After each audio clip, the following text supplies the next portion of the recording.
देखिए, एक और कविता हो सके, ये भी पीड़ित है, दूसरों पर निर्भर होती है। आप इसका अर्थ कुछ भी निकाल सकते हैं, पर मेरे ज़हन में इसका अर्थ कुछ और ही है। वो समय एक ऐसा था जब मैं बहुत ज़्यादा आत्मनिर्भर ना होकर दूसरों पर निर्भर था। कहता है यह है कि तो हो सके तो तुम मुझ पर एक कविता लिख दो, हो सके तो तुम मुझ पर एक कविता लिख दो। वह दिन मुझे याद है, वह दिन मुझे याद है जब हम तुम मिले थे। वह दिन मुझे याद है जब हम तुम मिले थे। तब मैं वक्त की जंजीरों में बंधा हुआ था, तब मैं वक्त की जंजीरों में बंधा हुआ था। जिंदगी दूसरों पर निर्भर थी, जिंदगी दूसरों पर निर्भर थी। तब मेरे भीतर अरमानों ने जन्म लिया। जब तुम मिले तो मेरे भीतर अरमानों ने जन्म लिया। मेरे सारे अरमान जाग उठे, सारे अरमान जाग उठे। हो सके तो तुम मुझ पर एक कविता लिख दो। कहता हूँ सुनने के बाद अगर हो सके तो तुम मुझ पर एक कविता लिख दो।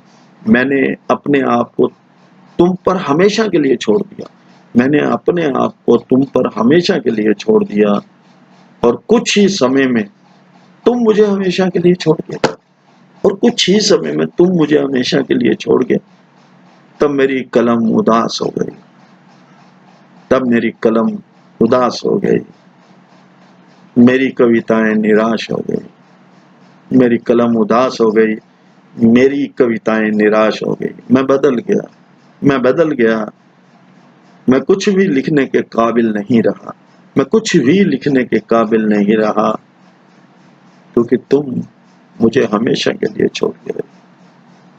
मैं तो तुम पर निर्भर था ना, मैंने तो तुम्हारे मिलने के बाद अपनी जिंदगी को बदलने की कोशिश की थी कि तुम मेरे एक ऐसे दोस्त होगे जो मेरी जिंदगी को ना जाने कहां से कहां लेकर चले जाओगे। देखिए, मैं कुछ भी लिखने के काबिल नहीं रहा, मन भटकता रहा, मन भटकता रहा। मेरे दिमाग में एक हलचल रही, मेरे दिमाग में एक हलचल रही। तभी मैंने सोचा मैं कुछ कहूँ, मेरे दिमाग में एक हलचल हुई, तभी मैंने सोचा मैं कुछ कहूँ। बस आज मैं कहता हूँ, बस आज मैं कहता हूँ, तुम मुझ पर एक कविता लिख दो। सुनने के बाद तुम मुझ पर एक कविता लिख दो, हो सके तो मुझ पर एक कविता लिख दो। मुझे हमेशा के लिए एक उदासी जो दूर हो जाए, तो मुझ पर एक, सिर्फ एक कविता